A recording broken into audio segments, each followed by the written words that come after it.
She knew every corner of my life, every fear, every hope. But in that split second, stuck at a red light, I saw her. Truly saw her for the first time. She was his. Right there in broad daylight. The lies, the deceit. They weren't hidden in shadows. They were flaunted, as if I was too blind to see. But I saw everything. That moment shattered the world I thought was mine and left me standing in the wreckage of our broken vows. My wife knows me very well. She can often guess where I'll take her to dinner, even when I try to surprise her. She has a knack for sensing when I need a little extra attention. She knows everything about my life, from my school days to my worries and why I have them. I share everything with her because I trust her completely. She knows that I always eat lunch at 11:30 each day. I started taking an early lunch when I was the youngest employee in my office, and I just kept the habit. But sometimes, as life goes, things change. Today, my wife doesn't realize I'm having a longer lunch because the whole office is going to a farewell party for one of the senior managers. Bill Thornton, the director of our research and development branch, is retiring after 36 years, and everyone is gathering to celebrate him. Lyle, a young engineer in my team, is someone I enjoy working with. He's dedicated, creative, and very resourceful. When it came time for raises and bonuses, I was glad to recommend him. With his first big bonus, Lyle bought a large Chevy Suburban because he has one child and another on the way. He wanted a car that would fit his growing family. I thought it was bigger than necessary, but he was excited and wanted to show it off. Since I have more experience, I got to sit in the front seat while we drove to the convention center. "So, Ron, what do you think of my new ride?" Lyle asked. "That's me, Ron, also called Ronald Masters. I'm 29, healthy, and respected in my field of mechanical engineering. Recently, though, my job has shifted away from mechanics into management, which has kept me busy. I've even thought about taking night classes in management to handle my new responsibilities better." "It's great," I replied, trying to sound enthusiastic. Or is cool the right word these days? I can never keep up with the slang, I joked, and he laughed. "Do you really like it?" "Oh, absolutely," I said, turning to admire the spacious interior of his car. "Wow, Lyle," I said. "I think our first apartment was smaller than this." He chuckled, clearly happy with my response. As Lyle stopped at a red light, I realized how high we were sitting. Lyle's vehicle offered a fantastic view of the road ahead. Then, I noticed something out of the corner of my eye. To my surprise, I saw my wife in her car next to us at the light. This wasn't an area she usually visited. It was far from her work, and she rarely went out during the day. I fumbled with the window controls to say hello, but it was taking too long. Just as I was about to open the door, I noticed a man was sitting next to her, and I felt a wave of unease. I froze. A tight knot formed in my stomach. I felt pale, and my hands were shaking on the door handle. I was overwhelmed. I couldn't think or move. All I could do was watch. I hoped my wife would push the man away, but she didn't seem bothered. Their closeness left me speechless. My vision narrowed, and I felt a heavy pressure on my chest. I couldn't breathe. The shock drained my strength, leaving me feeling empty. As I watched my wife lean back, looking relaxed, it dawned on me that this was familiar for her with this man. The look of happiness on her face shocked me. It was the same smile she used to show me when we were close. The light turned green, and I saw her playfully tap the man's arm. They seemed to prepare to drive away. I turned in my seat as Lyle drove away from the intersection, watching my wife's car make a turn back to her work. She didn't look up to see who might be watching from the big Suburban, likely unaware that I was just a short distance away. She didn't think I would be out during this time. When she got home that evening, she gave me a quick kiss on the cheek. A couple of years ago, I would have received warm, loving kisses when I came home from work. Over time, those kisses had faded away. As I watched her walk up the stairs, I noticed something odd. "Sherry!" I called out. "What happened to your pantyhose? I know you wore a new pair this morning. Why aren't you wearing any now?" She paused before heading to our bedroom, taking her time to respond. "Oh, I got a snag in the right leg," she finally said. "It kept getting worse, so I just took them off." She smiled back at me, looking more intensely than usual, gauging my reaction. I nodded, trying to seem understanding. As she turned away, I caught a glimpse of relief on her face. I see, I replied, hoping to keep the mood light. I hadn't meant to say anything, but suddenly pain and anger made me ask about the torn pantyhose. I felt these emotions controlling me. I wanted to see how far I could push my wife. I thought maybe someone caused them to tear, I said, watching her closely. She did well to hide her feelings, only stiffening a bit. What brought that up? She asked, curious. I tried to keep my face blank, not letting my hurt and anger show. I shrugged. It can happen, I replied. You remember Katie, the girl I had to let go last year after some trouble at work? She often came back from breaks without her stockings. This was before I knew what was happening. I shrugged again and looked away, trying to act like I was just recalling a sad memory. Sherry bit her lip for a moment, then stepped closer. She placed her hands on my sides and gently moved them up to my chest before wrapping her arms around my neck and kissing me briefly. Honey, she said sincerely when she pulled away, you are the only man who ever had my heart. I thought you knew that. Her eyes darted as she looked for any sign of my thoughts, hoping I would believe her. I wondered how much I knew and what she would do to divert my suspicions. It hurt deeply to think she had been hiding things. I had hoped for honesty, even if I didn't know what that would look like. When you love someone, it's hard to give up without trying one last time. But Sherry was waiting for my response. I had been searching her eyes too long for something I had just lost hope in. I know that, sweetheart, I replied, trying to sound genuine. Katie's husband left her and got custody of the kids. She ruined her relationship, the other guys, and her life.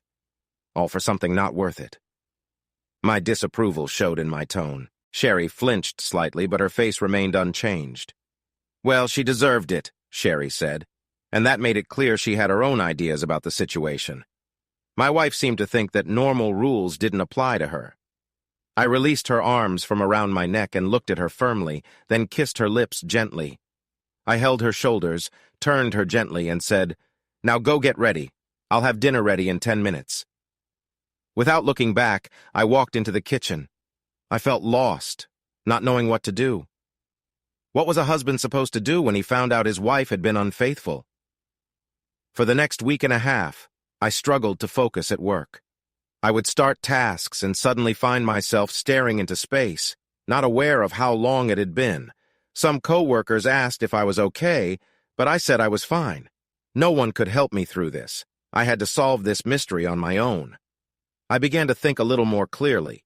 For one, the fact that the guy seemed comfortable with my wife in public meant they had been involved for a while. If it were new, he would be more cautious. This meant Sherry had been unfaithful for some time. I wondered when it had started. I couldn't recall any signs of her being unfaithful or any changes in our life together. But in the end, the duration didn't matter. What mattered was that it was happening. Secondly, I knew I couldn't accept her betrayal. I couldn't go to work each day wondering what she was doing. It wasn't in me to seek forgiveness. I didn't see the point in trying to hold on to the marriage. Sherry had broken the trust we'd built over 4 years. It seemed she had crossed boundaries multiple times, and I didn't know how we could ever rebuild that trust. The only way forward seemed to be confronting her and trying to find a way out of this situation with my dignity intact. Maybe if I had done something wrong, she would explain. I tried to push aside the troubling thoughts. I felt more alone than I had ever felt. Pain and anger washed over me, making it hard to think clearly. Accepting that my marriage was over, I started the tough process of finding a way to lessen my emotional pain. Without proof, I worried that Sherry could claim almost everything we had built together. In Texas, the courts often favored women in such cases. I pushed my feelings for Sherry to the back of my mind, focusing instead on my needs. We had some equity in our house, and our savings were finally growing. We both had good jobs and had made smart investments in our home. If I wanted to ensure my fair share of what we had, I needed to find a way to catch her being unfaithful. I looked for a chance to find out the truth. It was a Tuesday, almost 3 weeks since I first felt something was off. That day, Sherry told me she was going out with her friends for drinks and conversation, something they did every few weeks. She mentioned some friends, but I noticed her best friend, Melissa, wouldn't be there. Sherry laughed a little when she said that. Her plans seemed normal. She had done this before. Still, I felt uneasy in my heart. Even though I wanted to believe her, I couldn't shake the feeling that something was wrong. I needed to know what was really happening. "Connie," I said cheerfully when I called my wife's friend. Connie was someone who had joined us for meals before. "Hi there," she responded with her usual cheerfulness. "What's on your mind?" "Not much," I replied. "I was just checking to see if you and Tom are free Friday night. I was thinking about having dinner and playing some games." She teased. "I have to check my busy schedule." There was a brief pause. "No, nothing planned, sweetie," she said finally. "I'll ask Tom, but I think it sounds fun. What should we bring?" "Just yourselves and your smiles," I joked, trying to stay positive even though I felt empty inside. "Okay, dear," she replied. "I'll call you back once I know for sure, okay?" Then her tone changed slightly. "Ron, Tom and I are really happy to hear that you and Sherry are doing well. We were unsure how you two would be after the Vegas trip," she said more seriously. "Vegas?" I was surprised. At first I was curious if Connie knew more about Sherry's actions, but I couldn't understand how. The trip was one I had missed because of work commitments. Sherry had gone with Connie and their friends, and they all seemed to have returned in good spirits. But why was Connie bringing it up? I needed answers, even though it made me feel uneasy. "I'm not sure what you mean, Connie," I admitted, confusion in my voice. She paused for a moment. "Oh, it's just me being forgetful," she explained finally. "You know how I am. I'll check with Tom to see if he has plans for tomorrow, okay?" "Sure, let me know," I said. She agreed and we hung up quickly, afraid my voice would show my distress. About half an hour later, Connie called back to say Tom couldn't make it. He had to go to a neighbor's gathering. Connie felt bad about it. "Maybe next time," she suggested. I agreed but felt disappointed. Perhaps Sherry and I could try again later, but neither of us was deceiving the other. Now, I knew two things. Something had happened with Sherry in Las Vegas, and she wasn't going out with her friends that night. I had to ignore the first issue while focusing on the second. I had heard that sometimes unfaithful partners think they are clever and can fool others forever. They may start to look down on their partners because they manage to hide the truth for a while, but eventually they make mistakes because they underestimate what others can see. This was my first experience with this kind of situation, but I could see Sherry making mistakes. If I hadn't seen her with someone else at a stoplight, I might have missed her actions for longer.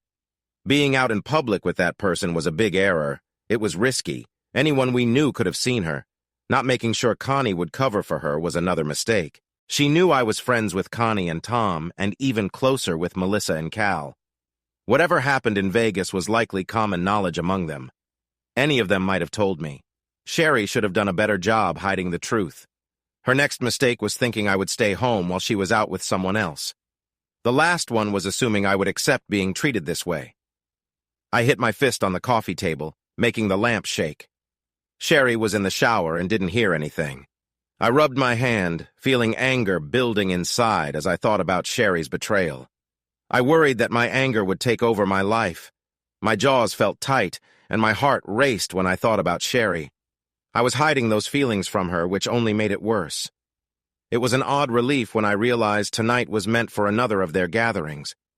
I hated to admit it, but I felt a weight lift at the thought. Once I got through this evening, I'd take what I learned to my lawyer. I was ready to move forward with everything. Sherry left just after 7, when the sky was starting to darken. She thought I was cleaning up in the garage, but I was really just waiting for her to leave. Once she was gone, I was ready to take control of my life. Sherry didn't seem interested in what I was doing outside, nor did she want to spend time with me. She probably enjoyed having space to prepare for her night. That was okay with me. If she had come out to see me, she would have noticed the rental car I had arranged earlier. I didn't want to leave the old rental car on the street. It could get taken away. It was a small lie, keeping the rental a secret. That's the trouble with lies. They can grow and become complicated. As she left, we exchanged a few more small lies. I wished her a good time, and we said we loved each other. A couple in love wouldn't be doing what we planned for tonight. I told myself it didn't matter. When she was far enough down the block that she couldn't see the garage, I opened the door and hopped into the rental car. I drove off, pointing the remote to close the garage door while moving down our street to keep her in view. I had to slow down when I saw her waiting at a stoplight. I pulled over to stop briefly so I wouldn't get too close. Following her wasn't too hard. Like most drivers, she didn't pay much attention to the cars behind her, and even if she did, she wouldn't think to look for my old gray sedan. She had no idea her husband was just behind her. The light was still good enough for me to see her car, but it was getting darker, which was a good reason to turn on my headlights. If she looked back, she wouldn't be able to see me clearly. I stayed behind her as she drove to the southwest side of town and watched her turn into a budget motel. I quickly parked across the street and watched from my driver's side window as she sat in her car for a few minutes. She seemed restless, making quick calls on her phone. My phone didn't ring. It wasn't me she was calling. A few minutes later, a big dark blue SUV came down the street and turned into the motel. I saw a man driving, but he was moving too fast for me to see him well. He parked next to my wife's car, and they both got out and went inside together. I took a few pictures from a distance to document what was happening. My camera had a good zoom, so I could get clear images even with the light fading. My stomach twisted with anxiety and sadness as I watched them disappear inside. While I waited in my car, trying to understand everything, the feeling of betrayal was heavy. I knew I needed pictures of them leaving the room later to show how long they were inside. Time seemed to drag on, and the longer I waited, the more real it felt. I stepped out for a bit, taking a short walk to clear my head. The cool air helped calm me down a little. Eventually, I saw them leave, talking quietly as they walked back to their cars. I snapped a few more pictures to capture the time they left. I knew these photos would be important for the choices I would have to make soon. I took a deep breath and shut my eyes tight, trying to hold back the tears. I was hurting, but eventually one needs to find some peace. I pushed my feelings away, locking them up like a door I thought I had closed earlier. In that moment, thinking about her, any love I had felt far away, replaced with a distance that helped me feel strong. Suddenly, I heard loud voices from inside the room. I recognized my wife's voice but couldn't hear what she said. Then a loud shout came from a man. I had never known men to be very loud in these situations, but maybe it was possible. I didn't want to stick around, afraid someone might notice. I walked back to my rental car across the street but paused behind another vehicle to think. After a moment, I continued down the sidewalk looking for any hidden security cameras. I found an empty place where a camera could go, but no cameras were in sight. As I crossed the parking lot, I noticed the empty restaurant nearby. It seemed unlikely there would be any cameras around there. The nearby apartment buildings were too far away to matter. On the main street, it looked pretty secure without visible businesses or cameras. I made sure my camera was stored safely in the back seat before going back to the parking area where my wife and the man had just been. I took out my pocket knife and thought about my next step. After a moment, I crouched down near the SUV's tires. It took more effort than I thought, but I managed to puncture the first tire. The hissing sound was loud but also satisfying, and no one came to check it out. Encouraged, I went on to puncture all 4 tires. Though it was a childish act, it was my way of getting back at them. I doubted they would realize I was there. After all, they seemed too sure of themselves to think there was a problem. I felt a rush of excitement but stopped myself from going any further. Years ago, dealing with infidelity might have been different, but things had changed. The choices for someone betrayed were fewer now. I was determined to take action that would help me feel a bit of my self-respect back. Feeling slightly relieved, I walked back to my rental car, closing the door with a bit more force, not concerned about who might hear. I had begun to take steps to regain my self-respect and planned to talk to my lawyer on Monday. Saturday night turned into Sunday, and Sherry came home sooner than I expected. She looked upset because her tires had been damaged outside the club. She told me she saw 3 teenagers running away and had to wait a long time for help. Thankfully, no one connected her tire problems with me, and I felt a strange mix of indifference and relief. I thought she would be out longer with her new friend, so her early return suggested that things didn't work out, but it didn't really bother me. I said some comforting words to her before she went to bed, and she fell asleep quickly without seeking any comfort from me. The smell of her perfume reminded me of where she had been. Throughout Sunday, she was unexpectedly warm and wanted me close. It was surprising how relaxed and happy she seemed, with no signs of guilt. From what I had read, this behavior often happens when someone is unfaithful. They try to make up for what they've done. Earlier that day, I had talked to my lawyer, who was ready for our meeting. The photos I took would help if Sherry contested the divorce. Tomorrow afternoon, I would begin my journey to freedom, at least somewhat. The divorce wouldn't be final for 6 months, but I would be apart from the woman who had caused me so much hurt. That night, Sherry came to me in a nightgown I liked. I felt her intent, but I was conflicted about how to respond. The thought of being close to her again made me uneasy. I sat on the bed, trying to create some emotional space. She was trying hard to connect with me, acting like a devoted partner. Despite my hesitation, I felt some emotions stirring inside me, which only added to my frustration. Then, without thinking it through, I changed my mind. I decided to give my wife the connection she was looking for just one last time before we parted ways. It was a blend of unresolved feelings and a wish to regain some dignity amid my pain. I stood up and pulled her closer for a brief kiss. It started off soft, just a gentle touch of lips. Then we kissed again, this time with more feeling as I sought some closure in our past. I let my hands move to her arms, creating a familiar feeling between us. She leaned into me, her soft reactions urging me to keep going. For a moment, I let myself sink into the comfort of those familiar feelings. As we continued, I was gentle and paid attention to her responses. I wanted our interaction to feel warm and understanding without bringing up the hurt from before. In the end, it wasn't about bringing back what we had lost, but about finding a way to say goodbye. That night didn't change anything. The divorce still loomed, and I would soon be separated from the woman who had caused me so much distress. Later, Sherry approached me again, trying to make a connection. I felt uncomfortable and sat on the bed to keep some distance. She was clearly trying to reach out, but I was torn inside. I thought about giving in for one last moment before we separated, but I quickly reminded myself of the hurt and betrayal I felt. I decided I needed to stay firm and not give in. This moment wasn't about rekindling anything, but about closing this chapter of our lives. I stood up and gently made it clear that I wasn't ready for more. Sherry seemed to understand, even though I could see sadness in her eyes. We both knew this was the start of the end. Though it was painful, it was something we had to face. Ultimately, it was about finding closure and moving on, despite everything that had happened. Sherry and I had shared so much, but the end was approaching. That night, as she tried to connect with me one last time, I felt many emotions swirl inside me. Yet I knew what needed to be done.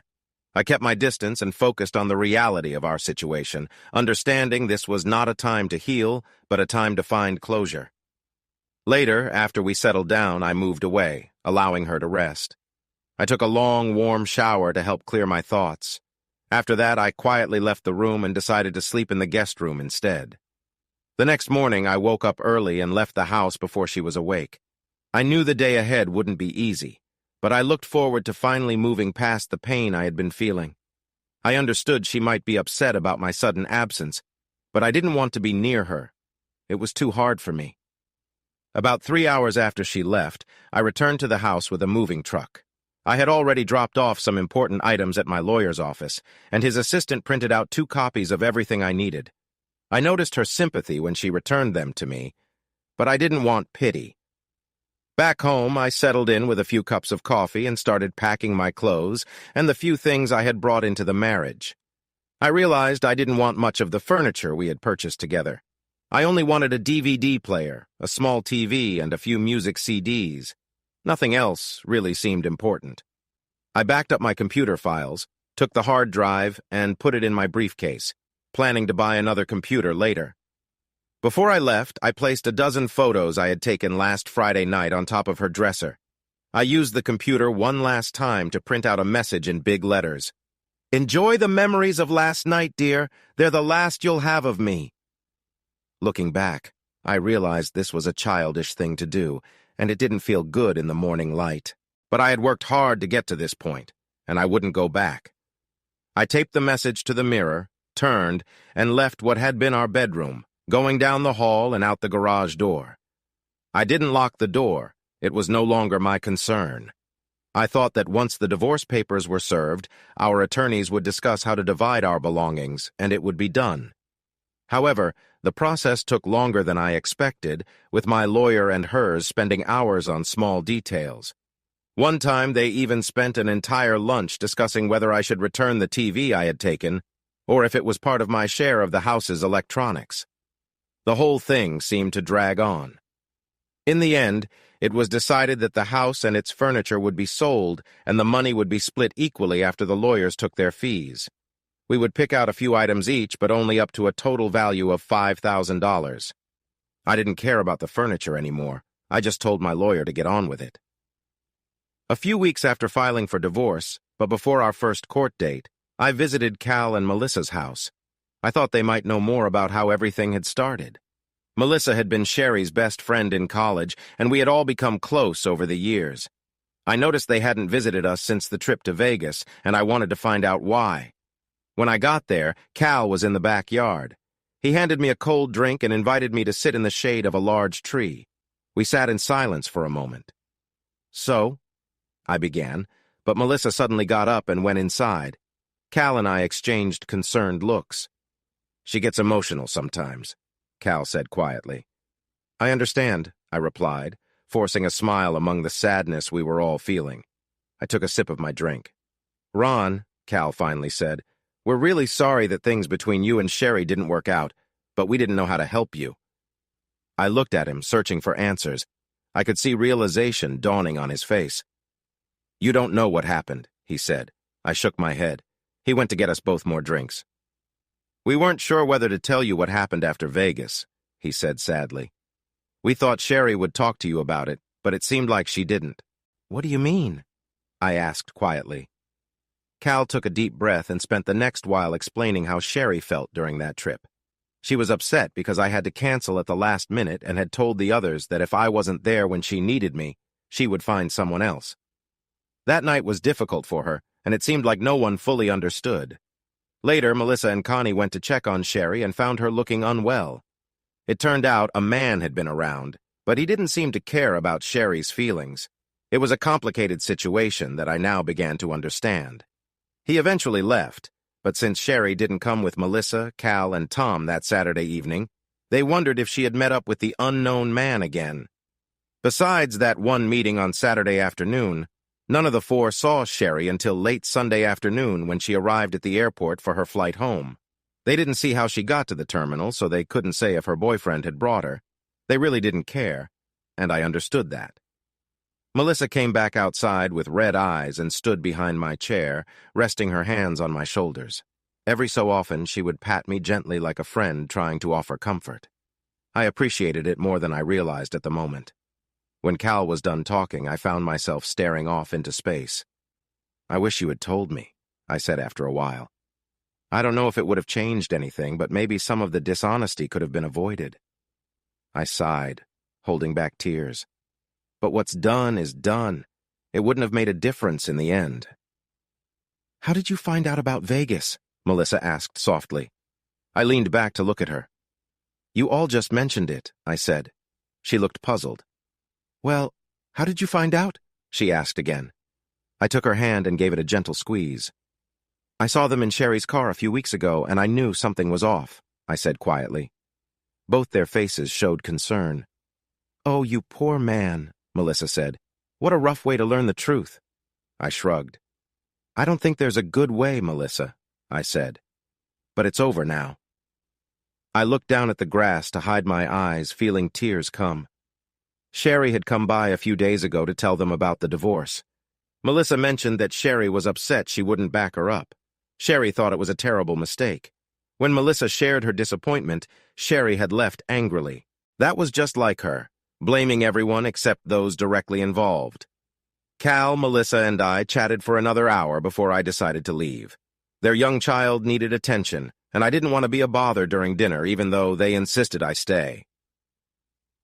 After 3.5 months of discussions, the topic of some pictures I had taken of Sherry and the man came up. Sherry was anxious I might share them online. I suggested it might help speed things along, even joking about sending copies to her friends. I didn't mean to go through with it, but hoped it would help us come to an agreement. There could have been legal issues if I acted on my words. Taking pictures through a window had privacy concerns. I told my attorney I would risk a lawsuit if we didn't reach an agreement soon. The next day, Sherry's lawyer raised the matter of selling the house, offering me 60% of the sale price if I gave up all copies of the pictures. But I declined. Later, they offered me 55% if I kept just one copy and wouldn't share it online. Sherry also asked for a private meeting. I countered with 60%, one copy of the pictures, no digital copies, and a maximum of 30 minutes with her. In the end, we agreed on 60% of the house, 2 copies of the pictures, 1 for each of us, no digital copies, and a 1-hour private meeting. They dropped all motions in court, and we moved forward with an uncontested divorce as quickly as possible. The court recognized that Sherry and I were no longer living together while waiting for the final divorce papers. Texas doesn't have legal separations, so this was the closest we could get. I was fine with it. We could sell the home and its contents without delaying the divorce process, which would be resolved in another 2 months. Meanwhile, I focused on my job to keep the divorce from affecting my work. I arrived at the office early and left late. Noticing my hard work, my boss made me the acting director of the R&D department. He gave me many problems to solve, though there was no pay raise. I didn't mind much. I just wanted to keep my personal troubles out of my work life. I got to the meeting with Sherry about 10 minutes early. I secretly hoped the traffic would be bad enough to delay me, but it wasn't. The meeting would take place in an empty office in my attorney's suite. I was shown into the office and sat behind a big desk. My lawyer said it would create a bit of a psychological advantage, putting Sherry at a disadvantage. One of my lawyer's assistants, who had been kind during the divorce process, fussed over me for a moment, straightening my tie and brushing off non-existent dust. As I sat there, she leaned in close. I could smell her perfume, and when everyone else left the room to greet Sherry, she lightly touched my shoulder, encouraging me with a squeeze of my hand. She stood up, turned, and looked back with a smile before leaving. Once everyone was gone, I got up and moved to a seat at the small table in front of the big desk. I didn't feel the need for any barriers. My wife had been unfaithful, and I was ready to talk to her about it. I didn't think things were more complicated than that. When Sherry walked in, she saw me calmly sorting through photographs of her and someone else in a difficult situation. I was trying to place them neatly on the table, but they kept sliding around. It took a lot of effort to get them to line up. When I looked up, I noticed her cheeks were flushed. She was an appealing woman, not the typical kind of beautiful, but there was something I had loved for over 6 years. However, I couldn't recognize the person she had become. "You got me good, didn't you?" she said bitterly, interrupting my thoughts. Her face showed irritation, something I had grown to expect from her lately. "I bet you're proud of yourself." I adjusted the photos with my fingernail and shrugged. "No," I said quietly. "You got yourself," I replied. I could see her glaring at me, and I braced myself for a sharp response. I decided to speak first. "I'm definitely not proud of finding out about your unfaithfulness. I thought you would never betray my trust. Why would you think I'd feel any other way?" She seemed taken aback for a moment, looking confused. I intentionally checked my watch. "I heard you wanted to talk to me. So go ahead. We have about 55 minutes left." I leaned back in my chair, feeling tired of the photos. Sherry tried not to look at them and focused on me instead. She took a deep breath. "Ron, Whoa, hold on," I said quickly. She paused, surprised by my sudden intensity. "You can't call me terms of endearment anymore," I told her. "You lost that right when you chose to be unfaithful." She flinched, unable to look me in the eye, focusing instead on the wall behind me. "I didn't mean to cross any lines," she finally said. "Okay," I replied, "just so we're on the same page." She nodded. "Ron," she hesitated, glancing at me. "Ron," she continued, "first I want to say I'm sorry for everything. I never meant to hurt you. You have to believe that." "I don't have to believe anything," I shot back. "What makes you think you could betray me without hurting me?" She stared at me for a long moment. "I never wanted you to find out," she said softly. "If you hadn't known, you wouldn't have been hurt." I scoffed. "What? No harm? No foul? Sherry, you either underestimate me or you're mistaken. From what I've heard, you were seeing this guy and no one could find you until the next afternoon. You didn't even try to hide it. How could you think I wouldn't eventually find out?" She sat in silence for a moment. "Then why didn't you stop me?" she asked sharply. "What?" I said. "I wasn't there." She shook her head. When we got back, why didn't you say something? Why didn't you stop me from seeing him again? She was getting emotional. Why didn't you fight for me? You're supposed to love me, she exclaimed. This was confusing enough without her speaking in circles. Sherry, I said wearily, how could I have known what you were doing? Then I realized something. Oh, Sherry, our friends didn't tell me about Vegas until I had already found out. She flinched at my bluntness. Do you want to know how I discovered it? I asked. She nodded, a small tear forming in her eye. I saw you while I was sitting in a van at a stoplight, I said simply. Her expression went from defiance to despair. I waited for her response. I'm so sorry you saw that, Ron, she finally said. I'm sorry for letting it happen. You didn't seem upset then, I replied. In fact, you looked like you were having fun, I said. She cringed in her seat, but then straightened up. I came here to be honest with you, and I will be, she said. I was enjoying it, she continued. I was. But it was nothing more than a mistake, Ron. But it wasn't just that, Sherry, I said gently. It was with someone else. And that wasn't right. I slammed my hand down on the clean tabletop, the sound echoing in the quiet room. I had a commitment to you, Sherry, I said. It's called a marriage. No one else should have been involved. I leaned back, shaking with anger. I worked to keep my temper in check. The 24 pictures on the table spread across the surface. To keep my hands busy, I started stacking them up again. I'm sorry, Ron, she said after a while. You're right. I should never have done anything with that man. I understand that. I don't have any excuses. For the first time today, I agree with you, I said, cutting off whatever she was going to say. Yeah, she said, I know. She took a deep breath. Ron, would it make any difference if I told you that the night you took these pictures, I told him I was done seeing him? I looked up from my stack of photos. She held my gaze. I shrugged. No, not really, I said evenly. She seemed surprised. She thought she had something important to add. Sherry, you made a choice, and it hurt me deeply. When you came home, you didn't tell me, and it kept going here in our town. You didn't stop when you returned. What's the saying? What happens in Vegas stays in Vegas. That certainly didn't apply to you, did it? You kept going. You know what, Sherry? I've been told that crossing boundaries can become easier over time. Apparently it does. You had no trouble finding ways to betray our commitment.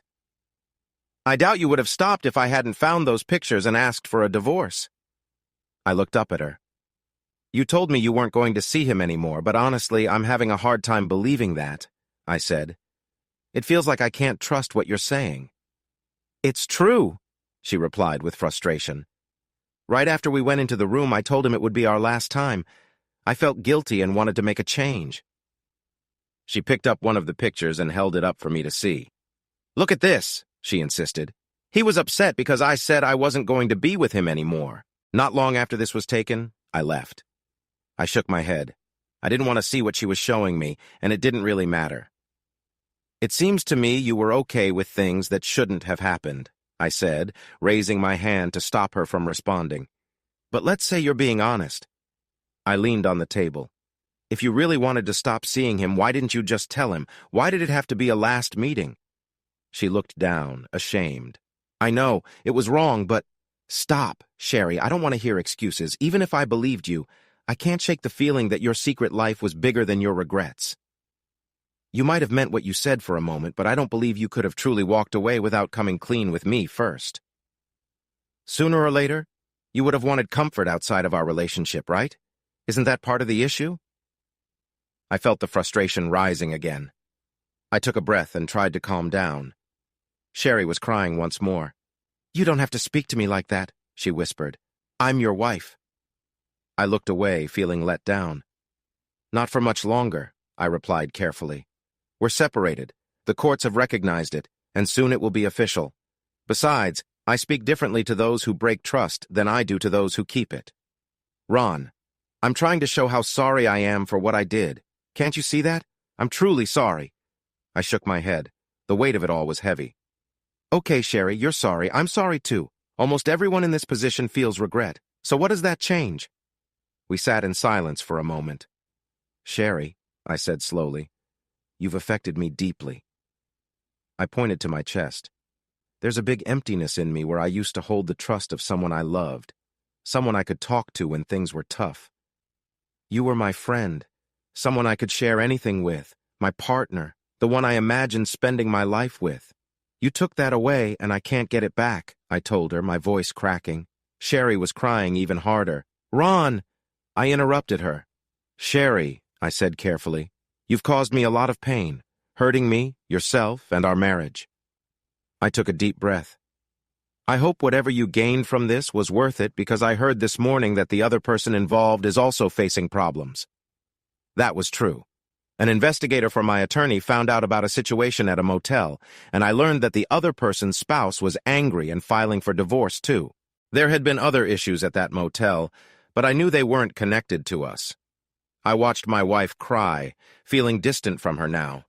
Will you tell me why you did it? I asked. It took her a while to calm down. I wanted to know if she had anything to add about her time in Las Vegas. I don't know, Ron, she said, a bit bitter. It felt so different out there. Nothing felt real when I got there. I was upset you weren't with me. Then, he was nice to me, showing understanding for my loneliness. Eventually, I just went along with it. She struggled to explain, and for the first time I felt some anger. Well, that's just, I said, trying to find the right words. I couldn't. There's no excuse for what you did, I finally said, losing my temper a bit. I had to go to Denver for work. If I hadn't gone, I could have lost my job, and we wouldn't have been able to afford our home. I couldn't be with you in Las Vegas. Don't you think I would have been if I could have? Being under the influence is not an excuse. You're an adult. Did you really think it was okay to drink when you knew it could cloud your judgment?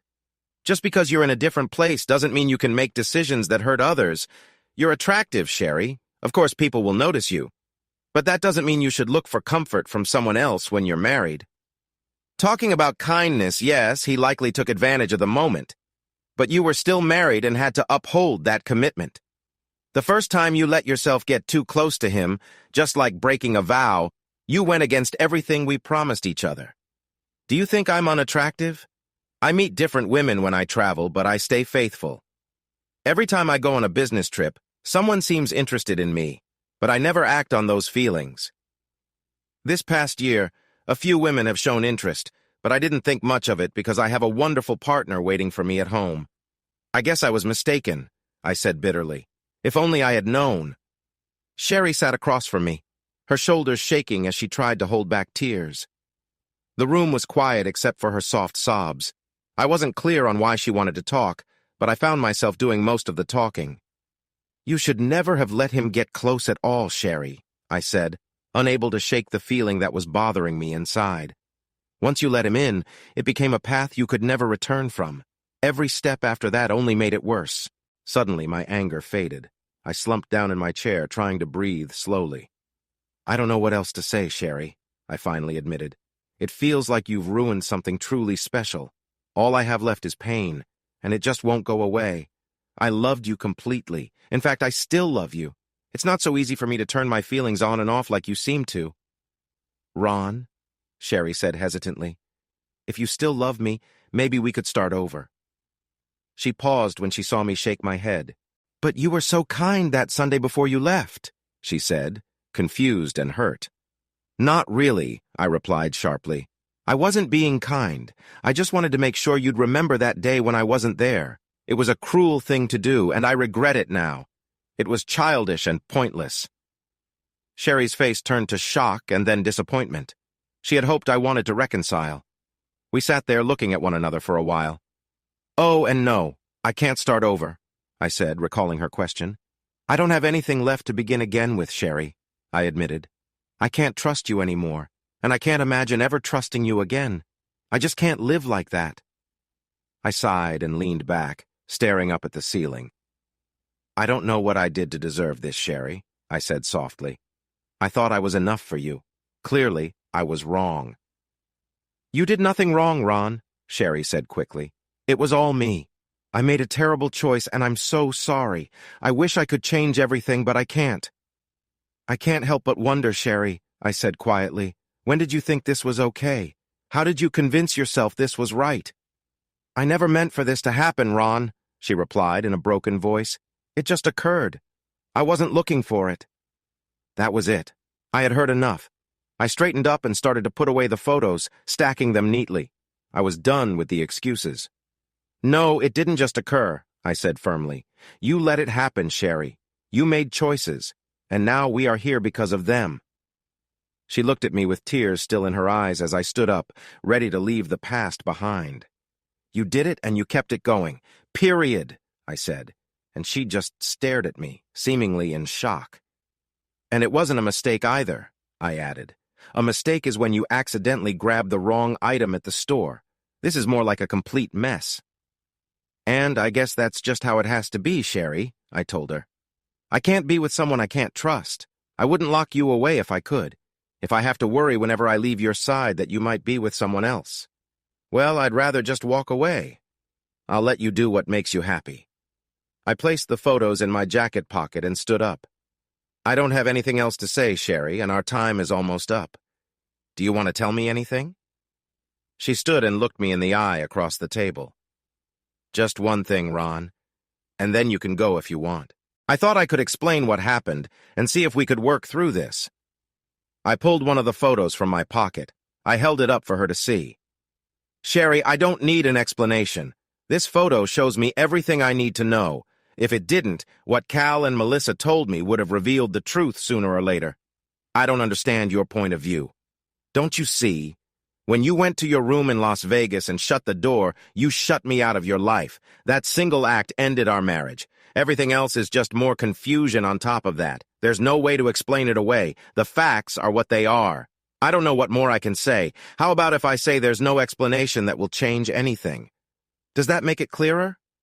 She seemed to gather what little strength she had left, but she ignored what I had just said. Ron, I love you and will always love you. I want you to remember that, she said. I've been selfish. I've messed things up, but I won't ever stop loving you. Can you understand that, Ron? I nodded and shrugged. I had no doubt she believed she was sincere at that moment, but it felt like a one-dimensional love if it was flexible enough to allow her to do what she'd done. I adjusted my jacket and turned away from the woman who had been my wife. Ron, I'm sorry. Yeah, I know, I replied, not looking at her. I remained silent, and so did she. Sherry didn't reach for me as I walked out the door. I felt relieved, because I knew that deep down I still loved her as much as when we got married, even though I couldn't forget how she had let me down. Our marriage was broken, and it was time to move on. I closed the door quietly behind me, leaving the past behind. Just 2 days after talking with Sherry, I understood why I wasn't made the permanent director of research and development. I was offered a choice between that job or a deputy assistant director position at our parent company in Denver. This new role would involve a lot of travel, sometimes for months at a time. I accepted quickly. Getting away felt really important to me. I would continue working until my replacement arrived from St. Louis and learned the job. Meanwhile, the company planned to bring in people from different locations to help me understand my new role. There would be meetings, video calls, and presentations to make sure I was ready. The pay increase was significant, but it didn't bring me as much joy as I had hoped. I had no one to share the news with, except for a few close friends. I called Melissa and Cal shortly after leaving my boss's office. Melissa was excited about my new position and let me know how happy she was. I could tell she was sad about my move, though. We made plans to have dinner on Friday, and it was nice, but it felt different. 2 weeks later, the first person set to brief me arrived. Miss Webster was a buyer for some of our other businesses. Although I wouldn't be her boss in Denver, she had important information about our parent company. She stopped in Texas on her way back from a trip to the Carolinas. Even though it was Friday afternoon, we needed to meet. Miss Webster looked to be in her 30s. She wore a sharp, dark gray suit and seemed very serious when we first met. She shook my hand quickly and walked next to me with long strides, despite being a bit shorter. We headed to a conference room with equipment for presentations. Once there, she decided to use her laptop instead of the fancy tech in the other room. Located at a corner of the table, we began discussing her division's operations. I think I surprised her with some questions. She made notes when I asked about things she didn't know, promising to find the answers later. The meeting was effective, and I felt I understood her division's role in the larger company. Afterwards, we walked out to a nearly empty office space filled with cubicles. We both checked our watches and realized how much time had passed. "I'm sorry, Miss Webster," I said, feeling guilty. "I didn't realize how long we were in there." I smiled. "I guess I should thank you for being such an informative briefer." For the first time, she smiled brightly. Her serious expression changed, and I liked it. "Karen," she said. Confused, I looked around and saw only a few men waiting by the elevators. "No, I'm Karen," she clarified, beaming. I felt a little embarrassed. "Oh," I replied, "I apologize for that. I should have been paying more attention. And I'll say it was the hour that got me distracted by such a knowledgeable colleague," she added, making me feel better with her kind words. "Thank you for saying that. I really appreciate it," I said, feeling a bit awkward. "No problem," she replied, her hand falling back to her side. I felt a warm connection in that brief moment. "I really meant it," she said, smiling again. "Anyway, thanks," I said. Can I drive you to your hotel or airport?" I should have asked sooner.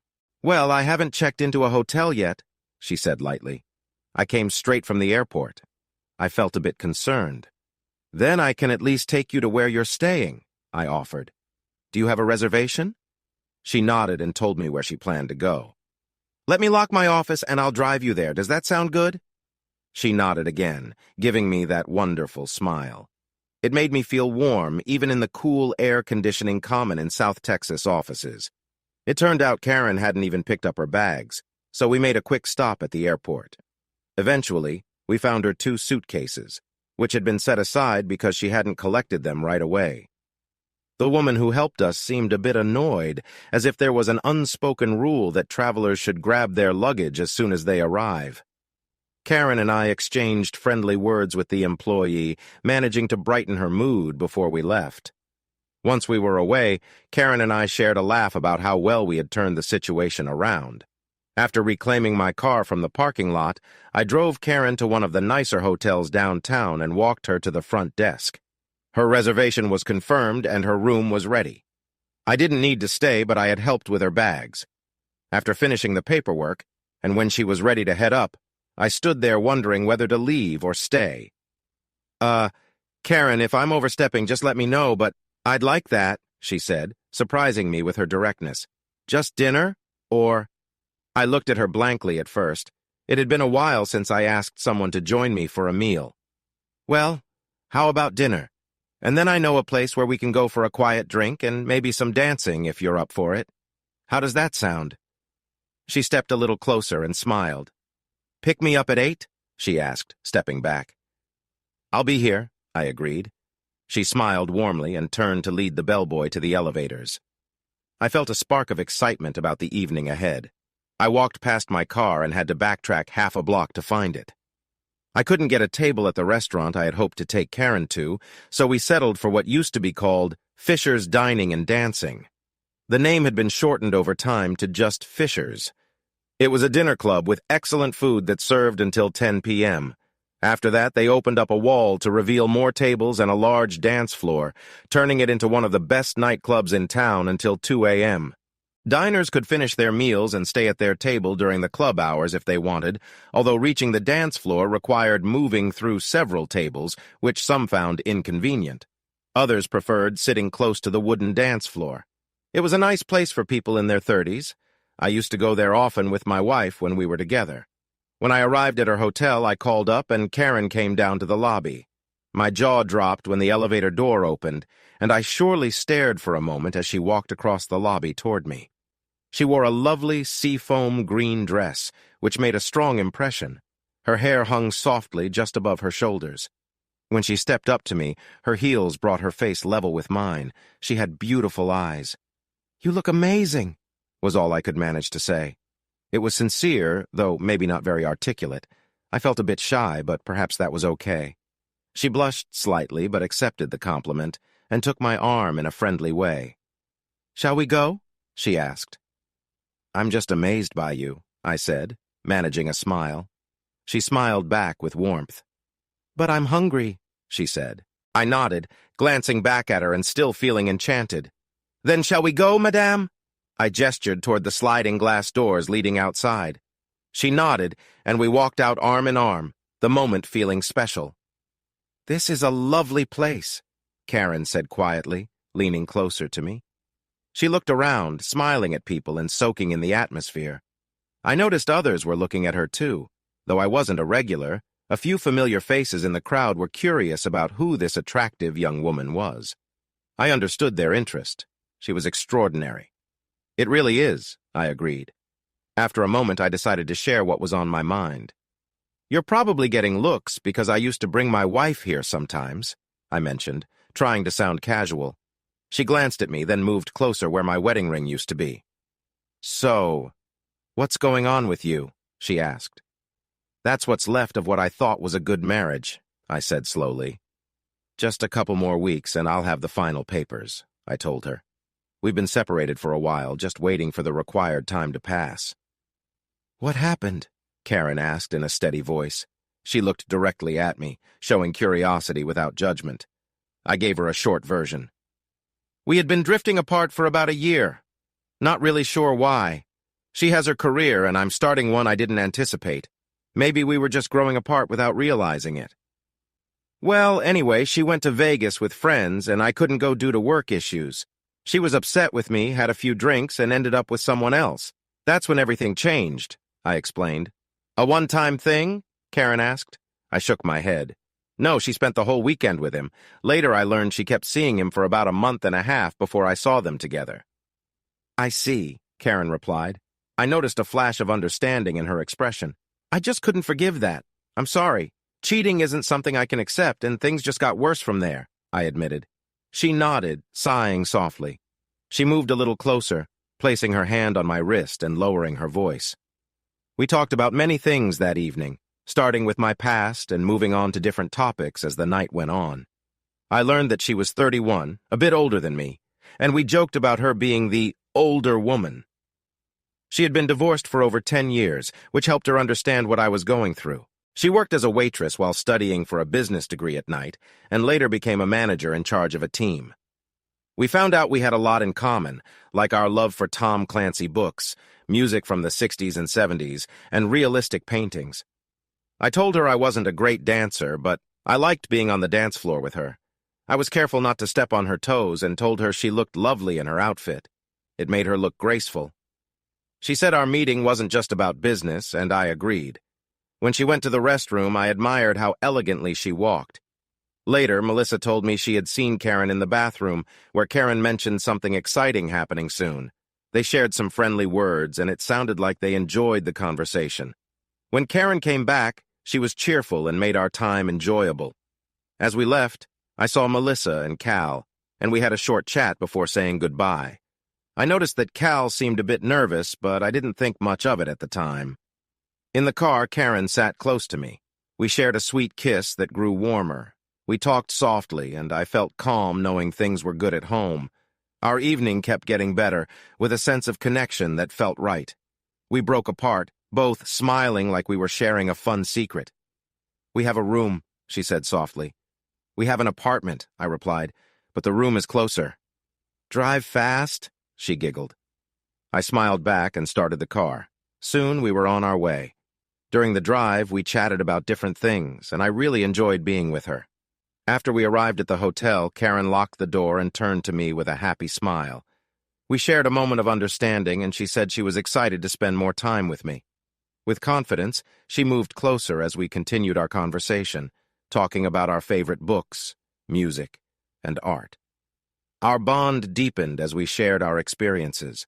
As the evening ended, we made our way to the door, saying our goodbyes and planning to meet again. I valued the time we spent together and was excited to see where this connection might lead. As we were together, we felt a strong sense of understanding and connection. Karen told me about her life, and I found myself really listening. We enjoyed every moment, laughing and discussing our thoughts.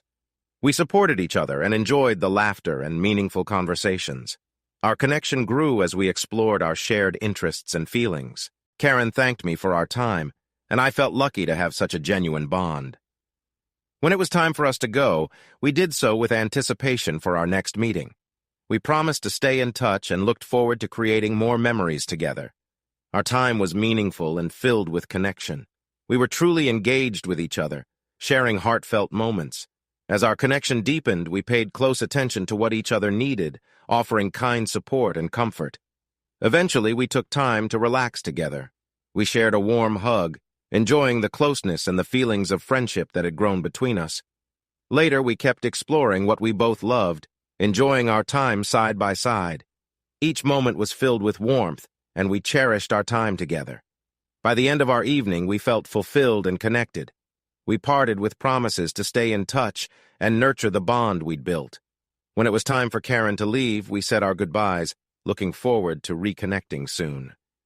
Our time had been meaningful, and we were excited about seeing each other again. Our shared experiences were exciting and memorable, especially the times we connected deeply. For a while, we traveled a lot, but my move to Denver made things easier. We met every couple of weeks for a year and a half and took 2 vacations together, one in Vail and the other in the Bahamas. I finally finished my flying lessons and got my certificate. I bought a small Cessna plane which cost more to maintain than a plane ticket, but it allowed me to fly when I wanted. I often smiled when I remembered the time I took Karen flying and we shared a special moment way up in the sky. Hey listeners, if you enjoyed watching this video and want to stay updated with our latest content, don't forget to hit that subscribe button and turn on notifications. You won't want to miss out on what's coming next. Thanks for watching and see you in the next video with Queen Cheating Tales.